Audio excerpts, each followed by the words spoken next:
All right, once again, it's on. Welcome to the Better Than Sex Sports Podcast. Of course, you know I am the man on the street.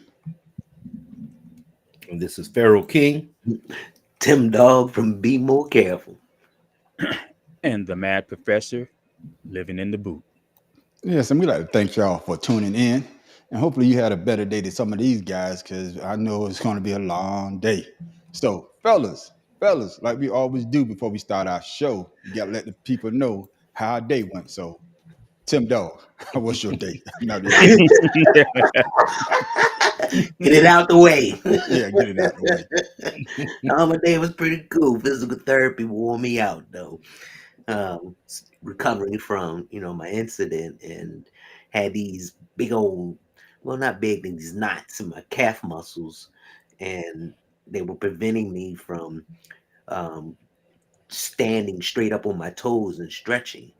And, they give me a little problem sometimes when I walk. And he was rubbing them out, man. Man. Sounded funny. Yeah, you got to say pause. That dude was at a Diddy party.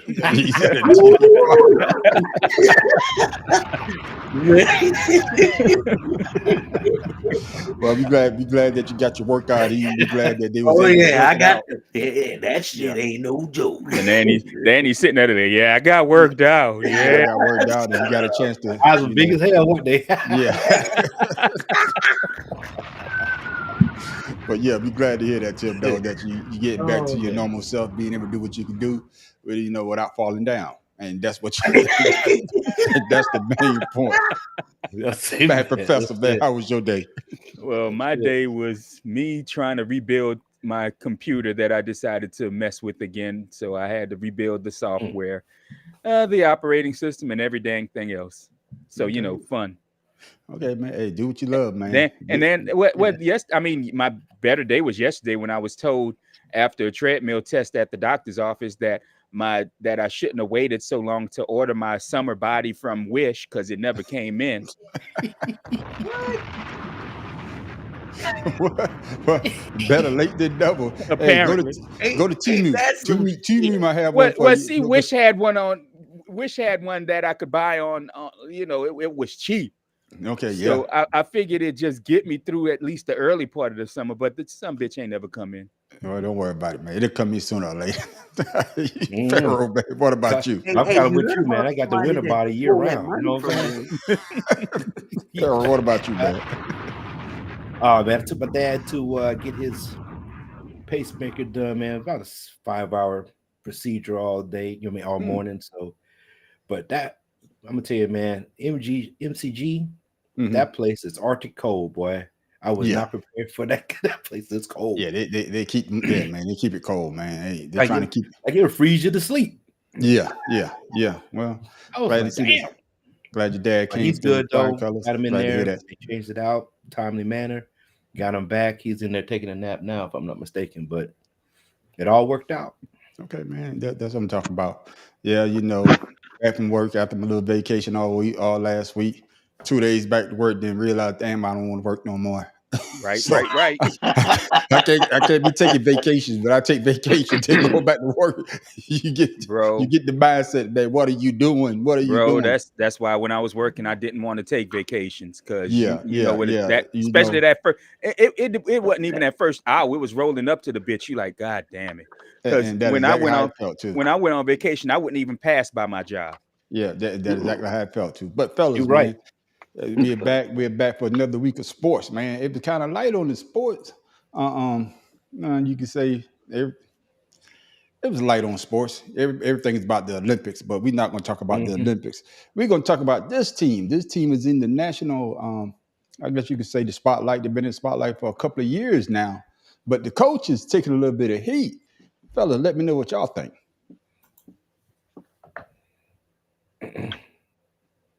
Well, I think you need to work on your. No, what work on? What work on? Because I ain't hit the video, my dumb ass, and I ain't even been drinking. See, that's why I need a drink.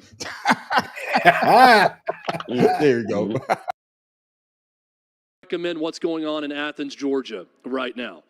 Kirby Smart has completely lost control of his program from an off-the-field standpoint. I'm not going to pussyfoot around this thing. Let's call it what it is. It is a program that has run amok right now. Now, you can try to say, well, yeah, there's 24 traffic-related arrests over the last year and a half, but some of those are just common speeding tickets and some aren't. No. You had 2 members of your program die because you were racing. And instead of that being a wake-up call, which it should have been, you continue to have players on your team racing. So at some point, it falls on the head coach's feet. I get that you can't be around 115 players at all times and know exactly what they're doing, and you can't control young people's actions and all of this, but give me a break. Something's got to be done. You've kicked a guy off the team. You kicked a couple guys off the team. Kick more off the team. Send a message. Do something other than what you've done. Yeah, I ain't hear a lot about this. Kirby Smart, the Georgia Bulldogs, them boys been on top of the mountain here for the last couple of years. But now, Matt Professor, do you think the coach should be held responsible for the action for his players when he's not around? I'd like to know if this cat has absolute responsibility to what happens to his own children. Because it's easy to say that a coach has lost control of a program where there's almost 100 or more athletes that he's supposed to keep track of, but they're grown-ass men. They're grown-ass men in this program. They're going to do what the hell they want to do. It's why a lot of them have children before they graduate college when they get there. It's why a lot of them don't go to class the way they're supposed to. I mean, what is a coach supposed to do? Build his house big enough to keep every player in his damn house when it's before curfew? I mean, come on. I mean, like I said, when this dude get his house in order, he can talk. Until then, he probably just needs to shut up, because the thing and my other thing is I'm sure he's a fan of the team, which is why he's bitching and moaning about it. But I'm sure the second they fire Kirby Smart over this and they get a coach who can't do what Kirby Smart has done, he's gonna complain, well, why did we get rid of him? I mean, damn, why we can't win no more? I mean, man, shut up, dude. Pharaoh, take your thoughts. I have no thoughts. This dude's just out there venting because he believes that he knows how to do a better job than the coach. And there's not a top-notch college program that hasn't had problems with their soldiers. I mean, I say soldiers. Talk about me. It is. So, but I mean, with their players, you name one program that has won multiple championships that hadn't had any problems, right? Either some type of scandal, some type, whatever. It's always going to happen. Now with the NIL coming out, people are going to act a fool. That's no big deal. He just made it a problem when it wasn't a problem that he needs to worry about. Okay, what you got on that, Tim Dow? I just say he making a whole lot of something out of nothing, and I agree with everyone here. I mean, he obviously doesn't really care about the scope of the field, the responsibility of each kid. Now, had the coach probably said, y'all can't go all campus, y'all need to stay up here. Well, why can't these young men have fun? Right. Why are you locking them up inside? Let them be. That's why they're not winning.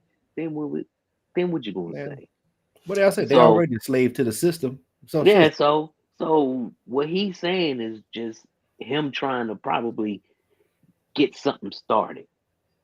Get some likes or some subscriptions, because it doesn't make sense. You can't. There's not a coach, like Pharaoh King said. There's not a coach out there who can say absolutely how their 100 plus students are doing off campus at 2:00 in the morning. Come on. But wait a minute. I got a rebuttal for that. Nobody said nothing about the coach for Florida when Hernandez went to New England and killed those guys. And he had probably did that when he was in college. Ain't no player went out there doing that type of stuff. Yeah, but the man of the street about to push back. Yeah, it stopped at Kirby Smart because it's a trend. It's a trend. It's been going back for the last couple of years. Even with the guy that we got, Jalen Carter, because that's the guy that was racing and his teammate got killed. Yeah. You set the precedence. Now you got all these guys committing all these violations, and then you just got a guy, I think the wide receiver, this is second time what they got him on child cruelty, and I think battery. I think it's like 6 charges. So I know he's the coach, but he has to have some type of structure to tell these guys, hey, look, you represent me. You represent the state of Georgia. Just like with our kids. When our kids go out there, we say, you represent me. Make better decisions. So there has to be some type of again, though, what do you expect of grown men who you can't control them 24/7? It's enough that you control them. Probably said that already.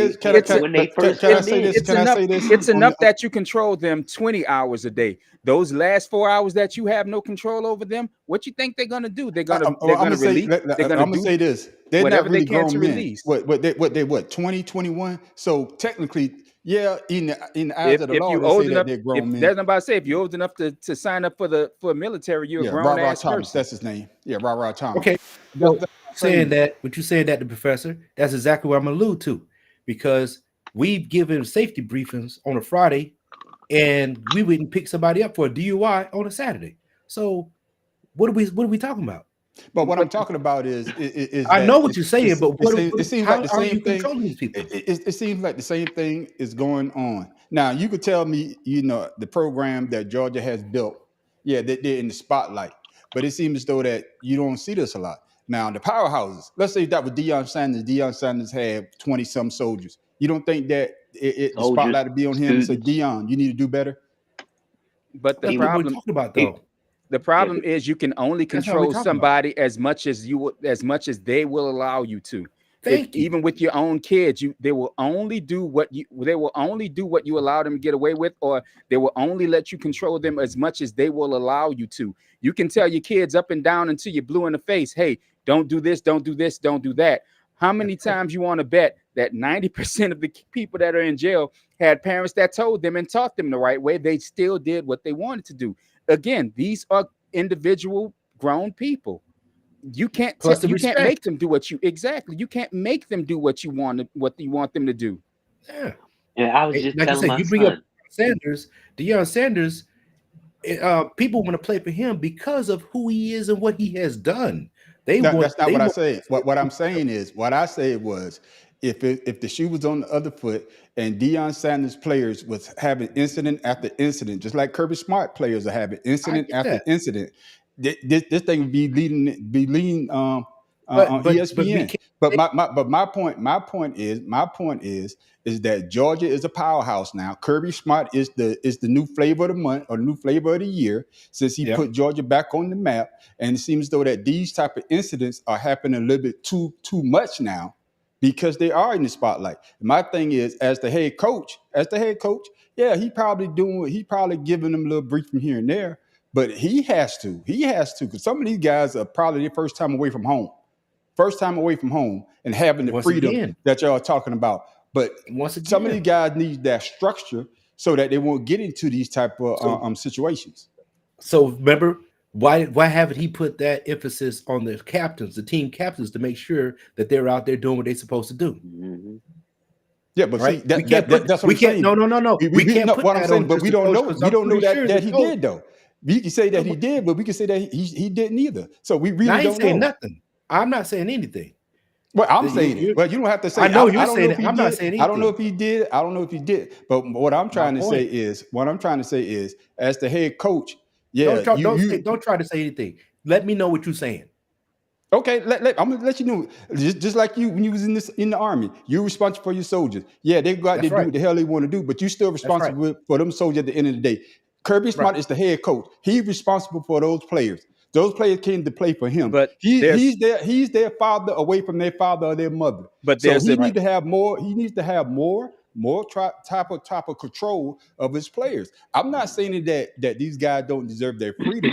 I'm just saying, as the head coach, he should have some type of don't close the door, Dad. But I'm gonna tell you like this: you're equating this with military, but there's a difference between military and military control, like you all would have, and the head coach of a football team. In the military, you're considered government property. So you actually don't have the right to do whatever you wish to do with your own body, which is why when the time I was in boot camp, I saw somebody try to hurt himself and he was arrested for damaging government property.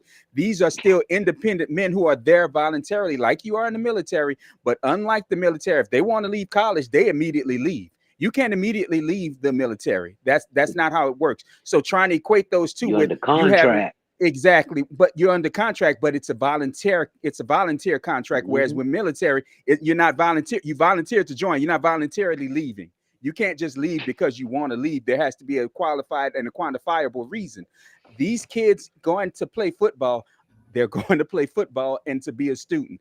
They're not there to get structure. They should have learned that structure already and before they got there. The only thing that they're there for football, especially at this level, is learning how to be a professional if that's where they're going. So again, I'm not saying they have every right to do, I don't want to say they have every right to do what they want to do, street racing or whatever, because that's illegal and you let the law deal with that. But trying to say that the coach should have absolute iron-fisted control over these kids, it's never happened and it will never happen. And especially now that these kids are making money, the Pandora's box has been opened. It's never going to happen again. You're not going to have these iron-fisted coaches with a dictatorial control over their whole program. It's just not happening. And if you do, they're in the bottom of the rankings. I'm not saying that he has to have an iron fist, but what I'm saying is these type of incidents just seem to keep happening over and over and over. So what's going on? Because if it happened one time, you tell the players, "Hey, we're going to cut you." He cuts the player. But if it keeps happening, something is going on. Something is going on. Where there's smoke, there's a fire. I was telling my son today. And we were talking about our family and actually my brother's kids, my nieces and nephews, and how they are. And I said, if I could bottle the way my mom raised us, because that's what it all boils down to. You are what your parents made you. Not that I'm not making those kids up any excuses, but in the absence of parents, like you said, man on the street, that the first time away from home, a coach is going to say, look, you need to be responsible. You represent this school. These kids, they just out there want to have fun, but not thinking about the consequences. Not thinking about, coach going to kick me off. Because now, hey, I'm free. I can do what I want. And like Farrell said, and get paid. Something else has to be done if you want to play. It has like a contract, and it has a clause in there. If you do it, such and such and such, you will cut. No questions asked. If you out here, that's instilled though. Yeah, it's instilled, but it's instilled. It's instilled, but if you trying to go to a school, if you're getting a scholarship. Yeah, if you get a scholarship and you do all that, it depends on the program. Yeah, it depends on what you did too. They're going to take it away from you. But you don't have a scholarship, you want to play for this team, just like in the military, be on the contract. Because if you do any of these things, you get cut. Hey, your free time is your free time. You do whatever you want. But think about what you're doing before you do it. And you try to come and play on this team. That's it. You can't. But you can't do a contract because they got to pay to go to school if they're not under scholarship. So how the hell are you going to put somebody on a contract if I'm paying to get there? I'm not saying it has to be like a written legal contract, but something. I'm just giving you hypotheticals. Ethic rules. In the team. If you violate any of these ethics rules, even the athletic director, everyone should have these ethic rules where. You violate, you got to go. If you want to come back, you have to do some kind of redemption. So I don't know, whatever it is. But like you said, man, on the street, a lot of these kids first time away from home. And they just acting out, not thinking about it. And they just need someone other than a coach to tell them, hey, don't do this, don't do that. So my question, go ahead, Tim. Go ahead, Farrell. You want to say something? No, I just said team captains. He said somebody be controlled. Team captains. My thing is, so everybody in the panel before we move on. So let's say if the incidents like this keep happening over and over and over again, then what should happen to Kirby Smart? Should he stay or should they let him go? Because it's going to come a point where you said it just like I would say it, Tim Dog.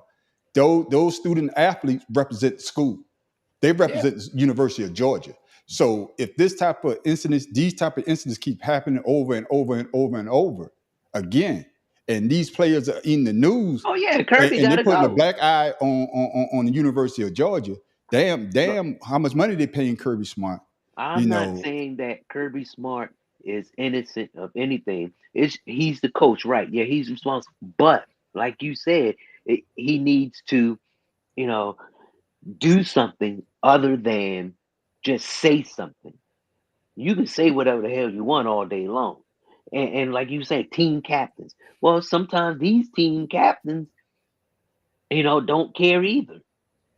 I mean, it should be an educational thing. You know what I'm saying?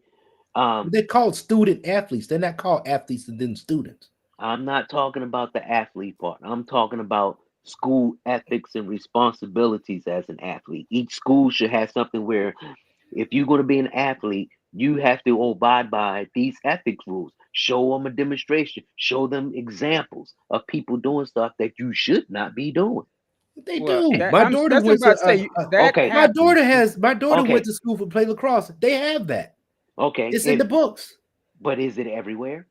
But I guess if it's in the Division II, I'm pretty sure Division I has it. I guess what I'm trying to say is, even though that the University of Georgia is at the top of the mountain right now, and these type of incidents keep happening over and over, and over. You know what I'm saying? Somebody got to fall on the sword. It's not going to be the dean of the school. No, it's going to be the coach. And that's what I'm trying to say. So if these type of incidents, if he hasn't squashed them by now, and they keep happening over and over and over, what do you see happen to Kirby Smart? Only when they lose. Hey, Mr. Jenkins, I said the same thing. Exactly. Only when they lose. Yeah, that's right. They say the same thing. So I'm saying it's the same thing that players keep fucking up. Hey, they got to go. I'm gonna tell you, it's the same thing that happened here at LSU. The year after they won the title with the coach who's Ed Ogeron, the members of the team started screwing up, and for the next 2 years, members of the team were screwing up, and that's when they got rid of him because they were losing. Yeah. If they were winning, it'd have been swept under the rug, just like winning programs always sweep this kind of shit under the rug. Man, I went to University of Miami, and I remember when Miami lost the Orange Bowl, Vinny Testaverde and Michael Irvin. I used to do security. They want me to go up there and see what's going on. I'm at my post. I can't leave.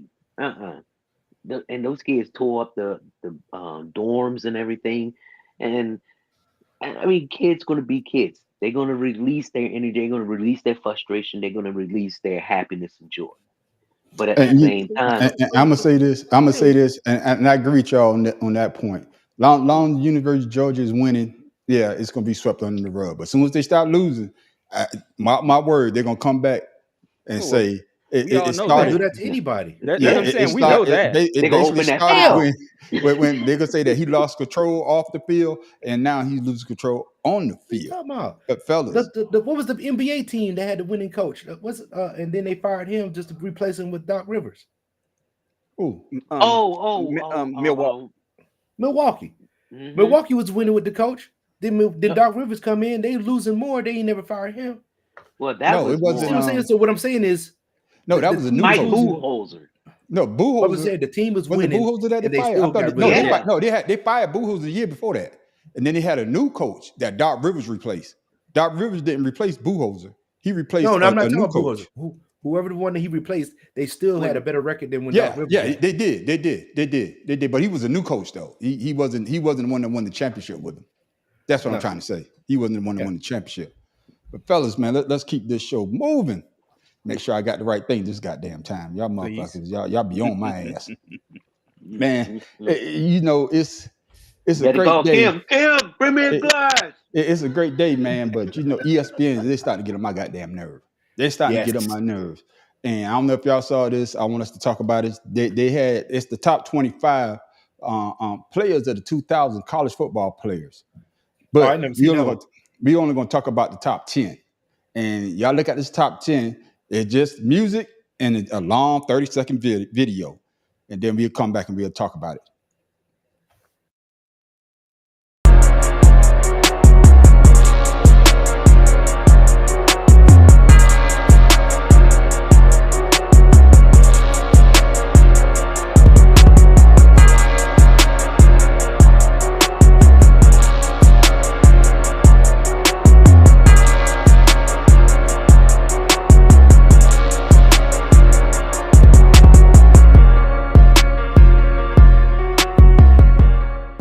I don't know if y'all can see number 10 down there.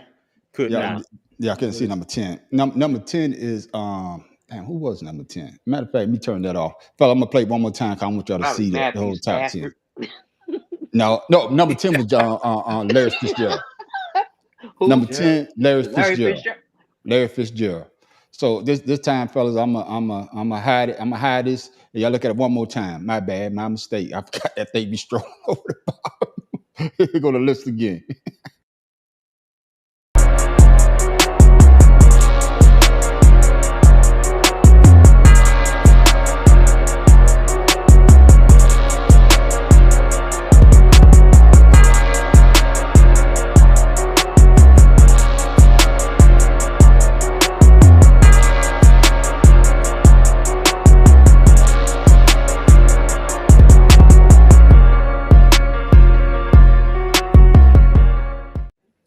My mistake, fellas. Last time you got a chance to look at the list.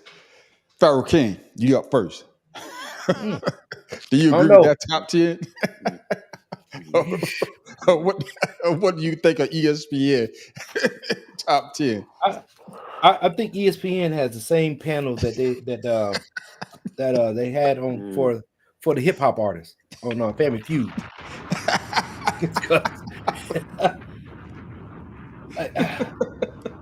I don't even see Lamar Jackson on there.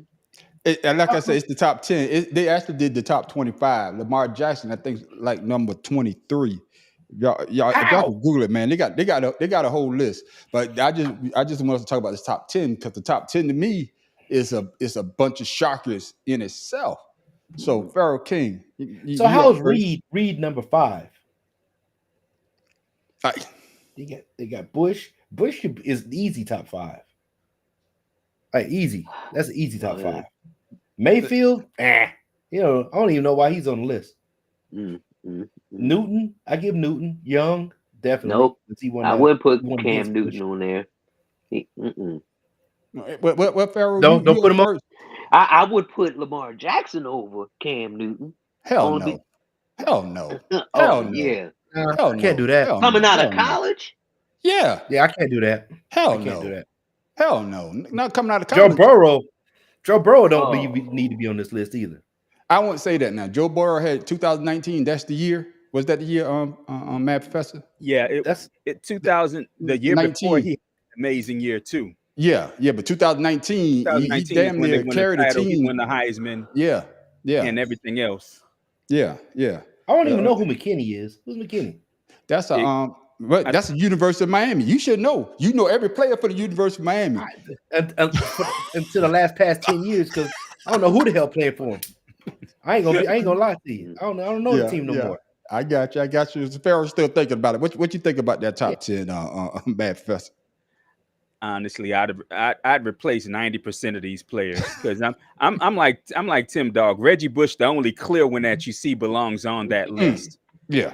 The rest of them, even Joe Burrow, as much as I like Burrow, if you didn't put his receivers on there, I mean, I honestly think they just went with the people they like, because you notice everybody on that list they don't really talk bad about, except maybe Ndamukong Suh, which is surprising that he's number 1.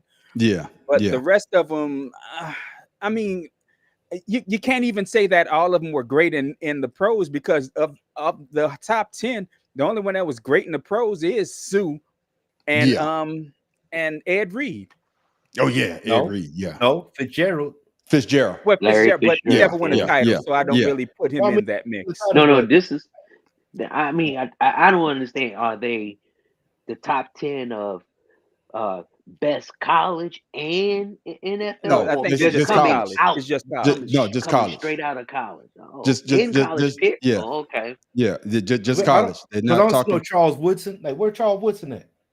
But Charles Woodson didn't play in the 2000s. That's what I was going to say. Charles Woodson was early. That's 2000. I'm having because He played in 2000.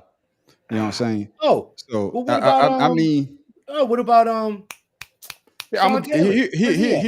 Here has breakdown. Number 25, they got running back Jonathan Taylor, Wisconsin. Number 24, defensive end Julius Peppers out of North Carolina. Number 23, the Honey Badger out of LSU. He's number 23.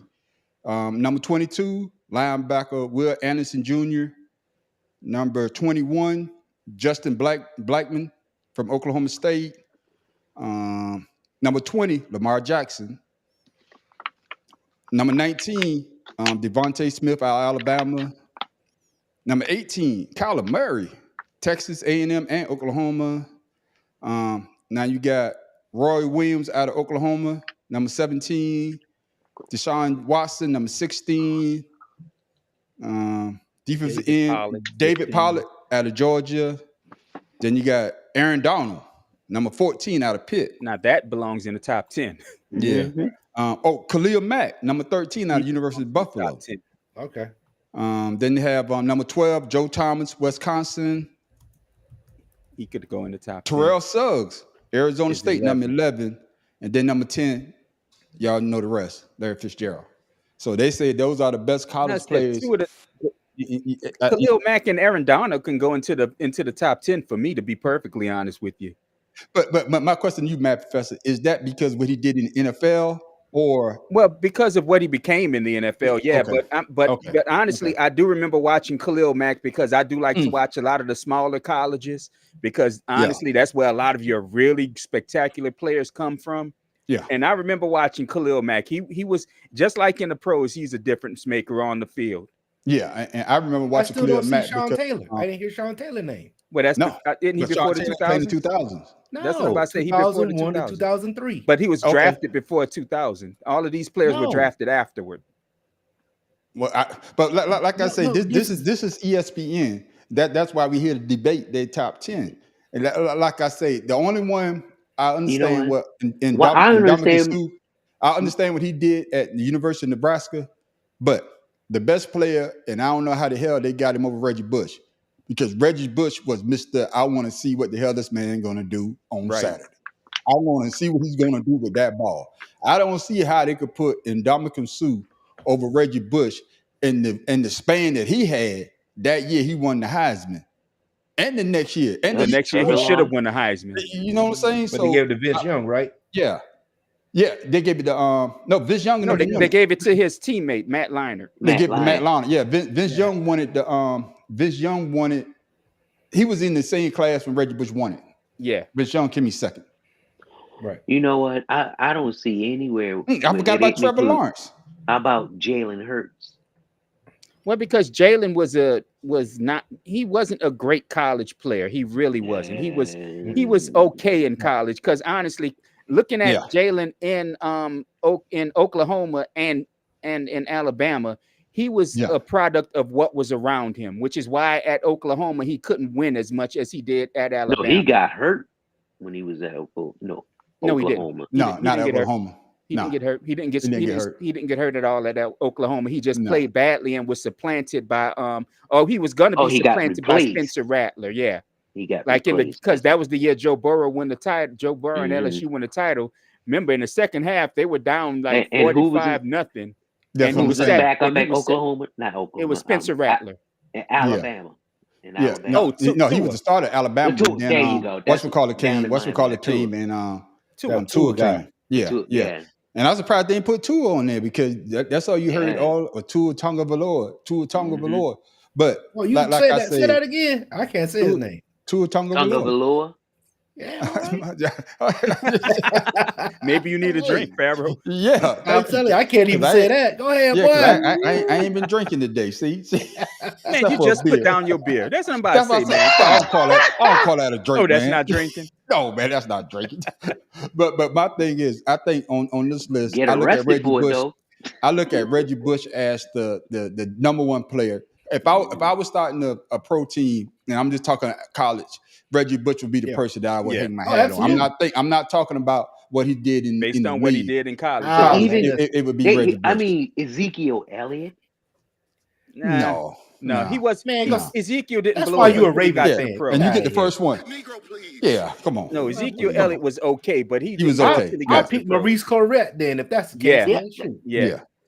Once again. All right. So I'm gonna give y'all a minute. I'm gonna give y'all a minute. We're not gonna do the whole top 10. We're gonna do the top 5. So I want y'all to, out of all 25 players or whoever you think should be in your top 5, who would be number 1 through number 5? We're gonna do number 5. 5 of them. Tim Dawg, you up first, or you need some more time to think. No, I'm gonna go ahead because I even like Jadeveon Clowney. He should be up in there too somewhere. When he was at Carolina, he was a beast. See, once again, Reggie Bush definitely up at the top. Yeah, definitely. Vince, when he was in Texas, he was the Lightning. He was good. Yeah.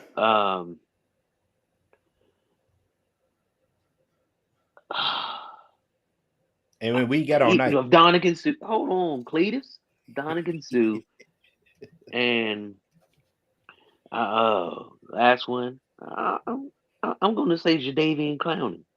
Okay. On defense, only because them. Even though you only had to play for them. Even though you only named 4 people, I'm gonna let you slide. Oh. and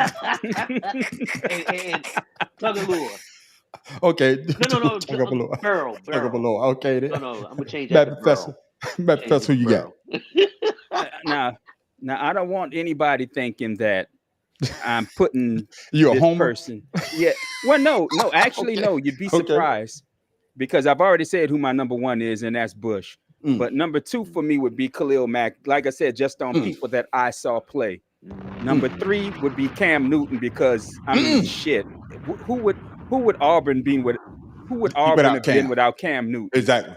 Number 4, I will put Ndamukong Suh because I'm not a fan of Oklahoma, but I did watch the Red River rivalry. Nebraska. But I did watch their rivalry games, and Suh was a difference maker. And number 5, the one that surprises me the most, honestly, Tim Tebow. As much as I didn't care for him, he was amazing in college. Yeah, he won. You got to give him that in college. Yeah, he was a winner though. He was a winner. I didn't even think about that. Yeah, you got to give him that. Pharaoh King, who you got, Pharaoh? I'm gonna tell you now, Tebow and that going to list of shit for me. I didn't like it, bro, but the dude, I don't care. He produced I don't care in if it's the top 1,000. That bitch ain't gonna be on that list either. So, oh man, you say you didn't like him? He ain't never on no list of mine. I didn't like him, but I gave him his props. He gonna be on the shit list. Who you got, Pharaoh? Like I said, I'm like Dylan. It's Bush, and Bush because he spits hot fire. So I'm gonna do a Bush. I definitely gotta go Cam because Cam changed Auburn's whole program. Yeah. That's really I didn't even really like most of the players coming out too much. Reed because he took Sean Taylor's style of play and just made the return game better. Yeah. It just made it. I like Vince Young because he beat USC. You know what I mean? Oh yeah. Yeah. You know what I'm saying? So I mean that was the despite him being humble tackled them and it wasn't because I didn't really care for Matt Leinart. Yeah, me neither. Neither. Yeah, he was a pretty good. He should have came out that year, but when he was go number 1. Yeah, but he wanted to come back and try to win that championship again, and he saw how his career went.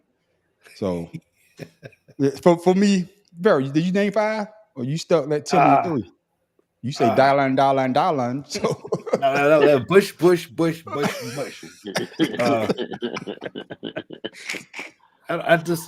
But I did like that receiver that was on USC that year. That number number 1, Mike Williams.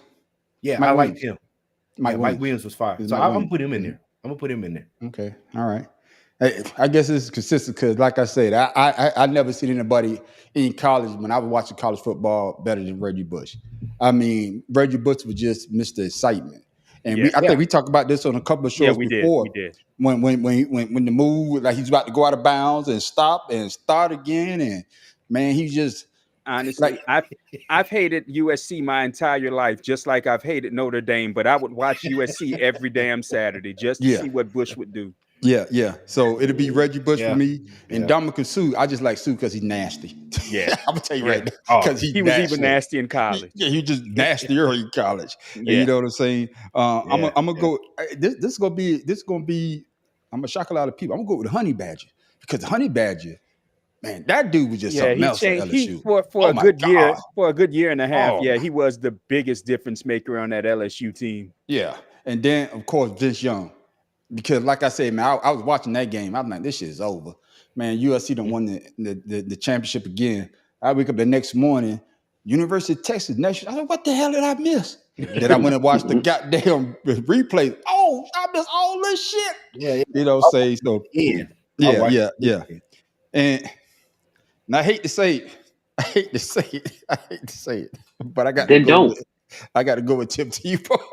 Dude, he college, man. College. I don't like Tim Tebow at all, but he was amazing in college. I got to give it to him. Yeah, he was a tight end that could throw a football. How is he excited? Well, he did throw the football. He did throw the football that was ever flat. Oh, I guess what I'm saying is, but he won though. See, that's what I'm saying. He won. Just like Mr. Jenkins said, he won the Heisman. Yeah. You can't take that away from him. And his team played for two straight titles. You can't take that away from him. Yeah. And like I said before, I was surprised they didn't have Trevor Lawrence because Trevor Lawrence was setting records. I was surprised Deshaun Watson took over for what's my man number 10 when he left. And Deshaun, I forgot his name. It'll come to me for Clemson. But before we change subject, the only beef I got on this damn list is they got Baker Mayfield over Cam Newton. Yeah, that's my only. They got beef. Baker Mayfield on the list. Is with the problem too. Yeah, that part. Yeah, I guess let's discuss that with Cam Newton. Because they might as well put Johnny Manziel up there if that's the case. Right. Right. Because they play the same way. The same style. But my thing is Cam Newton beat Alabama when Alabama was at the height of their goddamn winning championship. The new Bo Jackson. Bo Jackson 2.0. Exactly, 2.0. And the way that Cam Newton, when you think of he Auburn, was tall. No, when you think of Auburn basketball, you think of Charles Barkley. Yeah. You think of Auburn football, it's two players in football, Bo Jackson and Cam Newton. Right. Bo is 1, Cam Newton is 1A. Right. So I can't see how. I mean, I know y'all watch Cam Newton's podcast where he say 4th and 1 where I always got it done. And he not lying. Cam Newton was he's not lying. Was one of the most difficult quarterbacks to game plan against because his size, number one. Exactly. I mean, he was bigger than any defensive player you would put on him. He could see the whole. When he got to the NFL, Mr. Jenkins talk about what about Johnny Manziel? Hey, hold on. For Mr. Jenkins talk about what about Johnny Manziel? You get Johnny football only looked good against Alabama. Ever. Every other team spanked his ass. Ever. Exactly. But go ahead, Farrell. I'm just saying my bad. Even when the Cam Newton got to the NFL, linebackers were talking about, man, you see how big he is? Right. I mean, yeah. So. Yeah. So, I mean, before we move on, yes or no answer. Do you think it's a slight against Cam Newton because the way that Cam Newton is now and the way that he played, a lot of I say the media really didn't care for him, like they care for Baker Mayfield. So you think that have to do with how they put him, Baker Mayfield, over one better. For them to put Bush Cam Newton at number 7 is a problem. I mean, let's be honest. For them putting Bush at number 7, that's a problem. Was it because of the scandal? Right. Losing the Heisman and then regaining it. But Cam always rubbed feathers the wrong way, and him leaving, I think it was Florida State when he first went to college. Florida. Him leaving Florida the way he did and having to go to to the junior college to play, you would think that would help him in the lore, because he was kicked, he had his feet kicked from under him, was down at the bottom, and had to build himself back up to become a Heisman Trophy winner and a NCAA title winner. And like I said, for me, the game as an LSU fan, the game I hated seeing the most, anticipating the most, even though LSU is supposed to be Alabama's rival, was playing Auburn, because you just didn't know what Cam was going to bring to the table. Yeah, and you know, I don't know if you heard it. Cam Newton, he spoke about the incident. You better not ever, when Mr. Jenkins, compare him to LeBron. I was going to say the same thing. Well, hell no. I don't want to hear that. He's only putting the USA team on his back. He ain't putting the rest of the damn with 6 turnovers today, but we won't talk about that. Man, come on, man. Yeah, let's. What I was about to say was, that's that non-alcoholic beer. Huh? But I had it. That go. Oh, yeah, Cam Newton. He talking about the University of Florida. He say that. Who was the coach during that time frame? Was it it wasn't Spurrier. No, it Spurrier was gone. It should have been Spurrier, because the guy that left for Ohio State. It was Urban Meyer. Was it Meyer? Urban Meyer. Okay. Urban Meyer. It was Urban Meyer. Right. Spurrier left in the mid-90s. Yeah. Urban Meyer. Because he went to Washington. It was Urban Meyer. And what he said that they told Cam, I think Tebow was the starting quarterback. He was backing up Tebow, and they told Cam that Tebow was going to be started. So Cam had to sign. He said he signed like a contract, and said that he couldn't go to any SEC school. So Cam, that's why he went to JUCO. And actually he was on that championship team when they won the but I guess he signed, and he said that his dad went to try to get him the championship ring, and Urban Meyer told him no. And that's why he went to Auburn, so he could be in the SEC. And the only team that he said he wanted to beat was the University of Florida. And because of Urban Meyer. Can you imagine Tebow on those? I mean, not Tebow, Cam on those Florida teams? Ooh, yes, I can imagine. I might have been a Gator fan. Oh yeah, yeah. Oh yeah. I might have been scary. Oh yeah, yeah. Well, let's keep this show here moving along. Hey man, I don't know if y'all saw this. No, he didn't go to UCF. He went it's to the new NFL rules. I'm glad we're talking about this. Yeah, the new NFL rules. The owners they just signed it today, and it will be in effect. So let me know what y'all think.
Yeah, y'all can tell I ain't looking at that too good. I couldn't even read it. Well, I don't need to read it to say that shit was trash, because you about to just give people the ball at the 25 and tell them to start play there. No, they can't play there no more. They got they wherever. Let's say if they have to run from the zone, fair catch. No. Let's say fair catch on the 10-yard line. Usually, they advance to 20-yard line, because you remember they had the but now wherever you fair catch it at, that's where you're going to play. No, what I'm saying is the way they're doing it. Okay. To save people from getting hurt, they might as well just give them the ball at the 25 and start play. Don't even kick the ball off. Oh, I see what you're saying. One of the stupid things to me is if the ball doesn't land in that kicking zone from the 20 to the 10, I think it is. It's treated as a kick out of bounds, and it's a penalty. and it goes to the 40. The one I thought you were talking about is that stupid ass onside kick rule, which is only in the fourth quarter. You have to tell the team that you're kicking off to that you're about to do an onside kick. I mean, what? And you have to be losing. Yeah. Oh, you got to be it if you're winning. I mean, that's the stupidest. I mean, come on, NFL. Y'all trying to lose fans? I know what they're trying to do. They're trying to make it so that people feel sorry for them, so that lawsuit that antitrust lawsuit that went against them and DirecTV gets overturned. I mean, it's gonna get overturned in the Supreme Court with their pro corporation bullshit anyway. But that is just the stupidest shit in the world. Oh my God, what is man. You can't run it out of the end zone. Yeah, you can't run it out of the end zone. You can't run it. Oh, yeah. I'm trying to look at the rule. I'm trying to read them all now because it's a whole bunch of them. Thank you, man. Thank you. Yeah, it's a bunch of them, but the one that because now everybody is 10 yards from one another. Why can't they just do it like the USFL just like did over the summer? USFL. They had the best kickoff. Oh, and then that's what they're doing. No player. But that's what I'm saying. That's what they're doing. No player can move until the ball hits the ground or goes into the landing zone. Right. That's right. Jesus, that's right. This is pathetic. So somebody the kicker kicks the ball. Somebody gonna forget these everybody rules, freeze. Go. Yeah. Nobody moves. That's right. Because you got to have somebody to say that. Yeah. The ball hit the zone. Now go. I mean, how they gonna do it? Somebody got to be looking backwards. Because they're turning out love football. The kicker can't cross the 50-yard line after the kick until the ball touches the ground in the landing zone or in the end zone. Yeah, because the flag football, this is even when they punt, you can't move until the ball is punted. Yeah, I'm telling you, man, this is awful. And that's what I'm about to say. The officials are already bad at their jobs. Now put all this on top of it.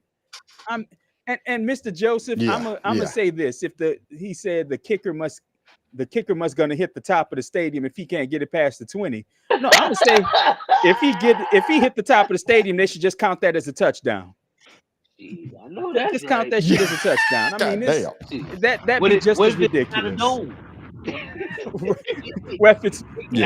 I'm just saying, man. It just. I understand what they're trying to do with player safety and everything, but football is that sports that's what you want to see. You want to see those big hits. You want to see somebody, I hate to say, stagger back to the sideline, because that's what football has always been. Now it seems as though that, like you say, Matt Professor, that antitrust, the CTE lawsuit, they're trying to take that all out of the game. But if you take that all out of the game, is it still considered football? I'm gonna tell you like this, and I know people like to say, oh, back in the day when they played with leather helmets, nobody really got these kind of injuries. You don't know that. So let's not say that. But I'm gonna bring it up to rugby. You don't see those kind of injuries in rugby, and they tackle without pads. They know how to tackle in rugby. Yeah. They teach the art of bringing somebody down without having to make a stupid ass ESPN hit. I mean, come on. Yeah. So with that being said, I think Farrell, I think we had that discussion before. I think you said that before about how rugby players, you don't ever see them get hit and they be running full speed. The idea of having all those pads on gives the illusion that you're going to be protected. Right. And so I believe that's why, like I said, with the rugby players, they don't want to lose. They don't want to hit with their heads and stuff because they don't have any protection. Right. Now, the only problem is that's right. If they get hit and they hit the head on the ground, but they're actually playing on natural turf. Stupid, artificial crap. So and that's what I'm about to say. It's like now in training camp, there is no more live tackling. Which is when, if you notice, when they instituted that's when a lot of stupid injuries began. Back in the day, and I hate to say back in the day because it makes me sound like I'm 95 years old. But back in the day, they taught them how to tackle. They taught them. I look younger than you, Negro. Yeah. They taught them how to tackle. No, you don't. I do. But they taught these guys how to tackle. They didn't go in head first. They went in shoulder first. They went in arm first. But they didn't go in head first like these guys do because of the helmets. I also think but the like I said, equipment, this could be a the strange equipment year. that the NFL has now, and the way they put their jerseys on, because you can't grab the jerseys no more, because everything is fitted. Everything's fitted. So you have to tackle now. Yeah.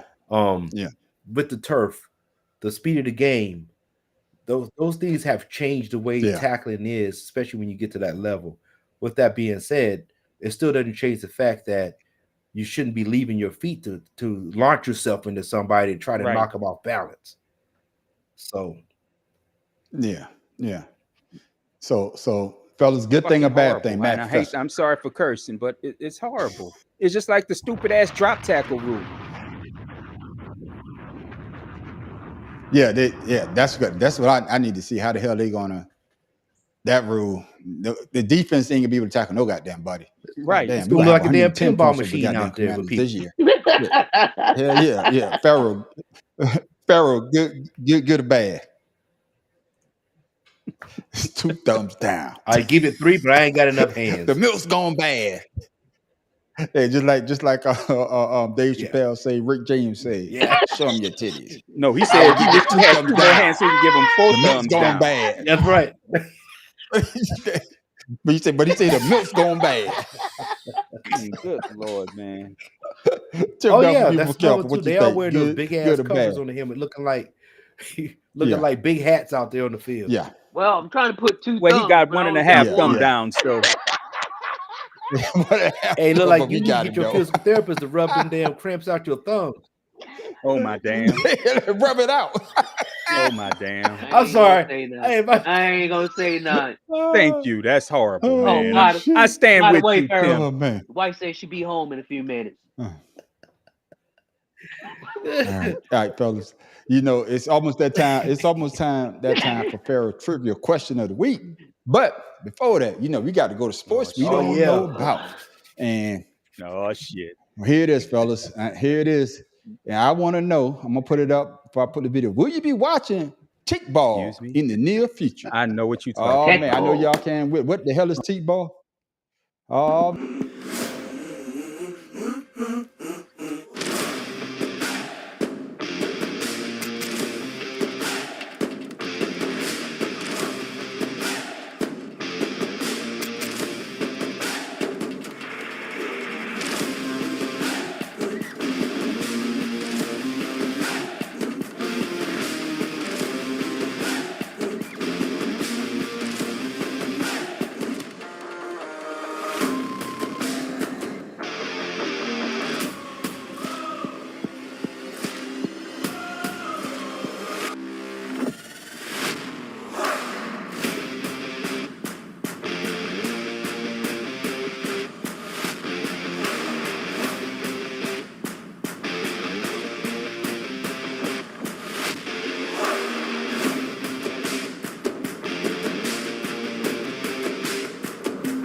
Fellas, y'all got it. Pop ping pong, soccer, pop table tennis combined. Soccer.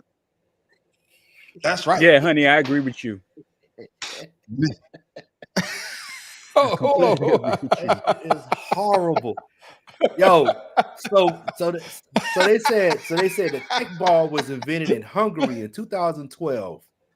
The sport was created by 3 football enthusiasts, a former professional player, a computer scientist. Soccer. Say soccer for people who don't know that's football. So they just got bored. Make sure you guys say, when you say football, they think of American football. Make sure you say football, soccer. Yeah. You know American people don't know. So the idea came from playing football on the table tennis when the ball often wouldn't bounce to the players. So I don't know. They just got bored. They were just sitting around. The fact that they consider this a real sport means that the world is about to end. I'm sorry. This is ushering in the end times. People, get yourself right with the Lord or whoever you believe in. Get yourself right with them, because I'm sorry. Even the bicycle kicks don't impress me. Not one goddamn bit. I am sorry. That is just the stupidest. Bro, Tim, go ahead. I'm sorry. I want to see Pharaoh King play tech ball. Hey, guess what, Tim Dog? Hey, guess what, Tim Dog? I'd be amazed if I could play it myself. Your ass get on up there and they say bicycle. He said, "Where at?" I don't see it. The stupid shit about this is. Hey, I guess, man. Like I say, we brought you the world. I'd rather watch you wait till the one I'm gonna send y'all for next week. I got one even better. I got one. We gonna be watching. Hey, yeah. Make sure you get it, man. You never know. He might make the show. But thanks, Pharaoh King, for tech ball. I mean, it's the new thing. I guarantee your neighborhood. Give it another 4 years. They're gonna have that in the Olympics. Man, because not everybody can do that. Come on now. Not everybody can go to space either. Yeah, it ain't go. Yeah, not everybody go to space. Good Lord. Yeah, but like they say, man, you say it's going since 2012. Yeah, since 2012. Pharaoh? So this has been 12 years. So I'm thinking next the Summer Olympics. I promise you that shit's gonna be in the Summer Olympics, man. And if it is, I would damn sure not be watching. But then, along with netball, hell, if curling can make but like I said, though, I love curling. I'm not gonna let you talk bad curling's about been curling. around for a long. I'm not gonna let you talk bad about curling. Curling, I watch curling every Winter Olympics. Yeah, curling been around forever. But ladies and gentlemen, I thought you just talk about sports. We bring you something that you never even thought about. No, it wasn't sports. We brought you hobby horsing. And what we brought him last week? Netball. Hobby horse was first. Oh, Lord. Netball. We brought you netball. Now we just brought you ball. Man. Watching people get kicked in the nuts. Whoever fall last wins. Hey, that's the fetish shit you been watching. You better watch it. Better not keep away in the cup. You know what? You know what, Mr. Joseph? He bring up something I brought up a couple weeks ago about breakdancing being a new Olympic sport. No. Mm-hmm. No, breakdancing should not be an Olympic sport. No. I'm sorry. If you want to make it an Olympic sport, make it part of the gymnastics. They already do artistic gymnastics, not its own separate damn thing. And put ribbons in their hands so while these Negroes doing head spins, you just see the ribbons spinning the hell around. The rhythmic aerobic. Yeah, rhythmic gymnastics. Yeah. I'm gonna start a petition to get T-ball in the 2028 Olympics. Ladies and gentlemen, hey man, ladies and gentlemen, it's that time. It's that time for Pharaoh's Corner trivia question of the week. Pharaoh, what you got for the panel and the people? Football coming up.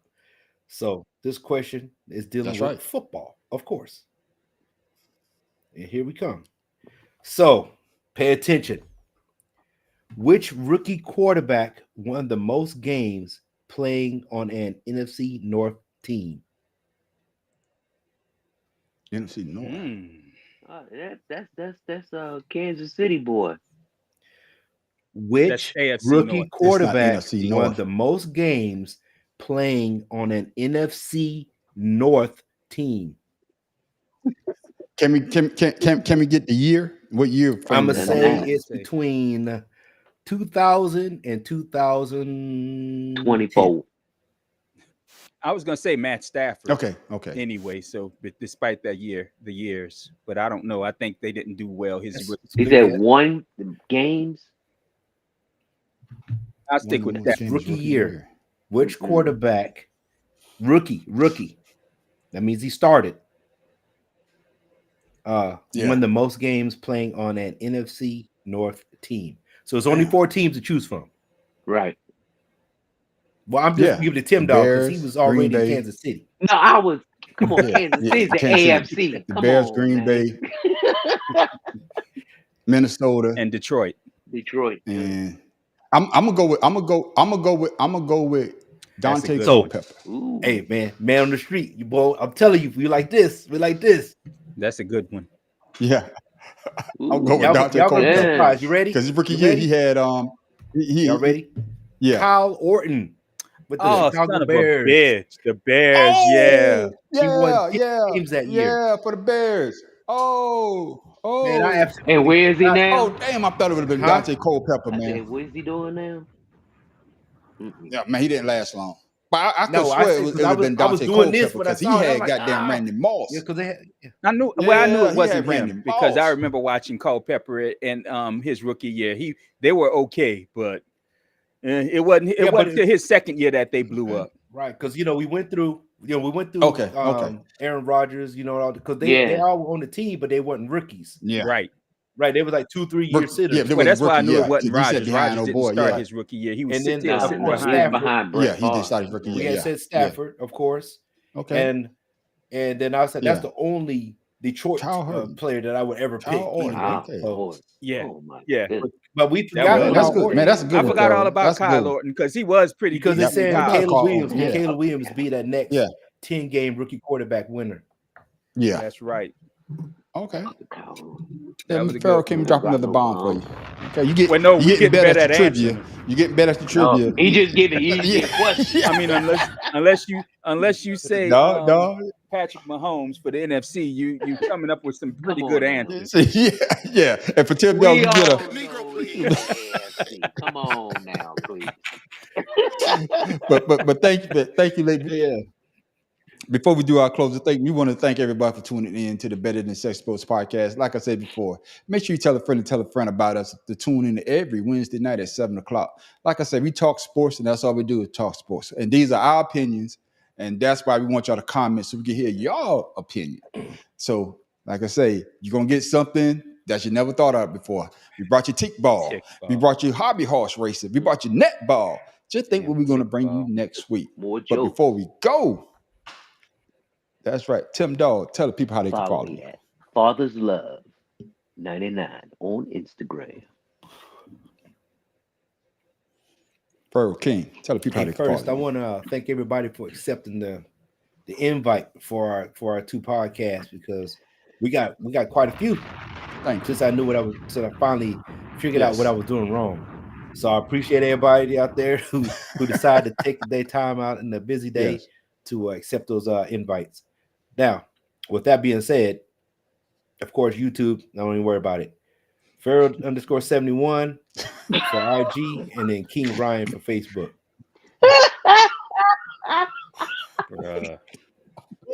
At least he said it. At least not having YouTube up, you get yeah. Of course, Mad Professor. Like shout out to social people right here on the screen. MadProfessor.1 on YouTube and Instagram. And yes, and you can follow the man on the street at the Audacity Podcast, Creative Canvas Expression. Also follow us on Two Cigars and a Blunt, which goes down every Friday night at 8:00. Oh man! And then make sure you stick around for the after show called Ashed Out, and that's where everybody get to talk about what they want to talk about. And of course, you see us here every Wednesday night on the Better Than Sex Sports podcast. And with that, ladies and gentlemen, I am the man on the street, Pharaoh King. Tim Dog from Be More Careful. And the Mad Professor stuck in the boot. That's right. And I'm about to go stretch. I'm about to I got a ball over there. I'm about to do this good. Have fun with that. No. Make sure Miss Kim takes a lot of videos because I want to see you falling on your ass. No, when I go into work tomorrow, the first kick I'm gonna do the bicycle. Don't even worry about it. Right. Coming out smelling like Ben Gay. Ben Gay. We are out.